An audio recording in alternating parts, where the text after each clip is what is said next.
And when you're an athlete, you know, you don't want to show any weakness in any way, shape or form. You know, you're there. You're a strong athlete. You know, you're driven and you're driven by success, and so weakness isn't an option. I feel like I've always been judged throughout my life. I always thought you've got to mask up your feelings, you've got to mask up your emotions, you can't talk about your emotions. Nobody was very willing in those days. It was almost like a old-fashioned camouflage that came down as if we don't talk about these things.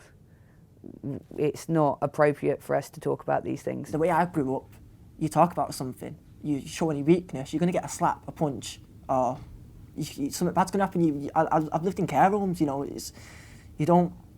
you can't just talk about your feelings, you can't just sit there and have a cry, you can't do that, you can't show that. I hid the real Mark from a lot of people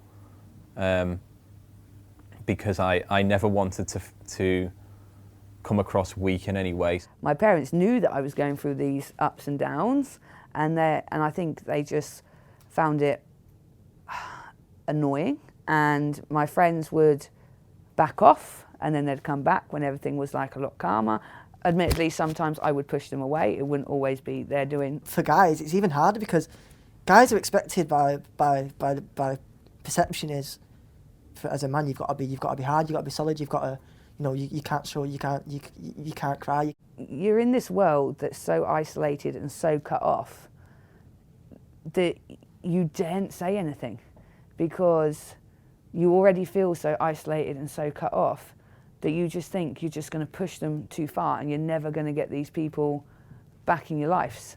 And you just don't say anything. I was an athlete, but I was also a bit of an actor at the same time.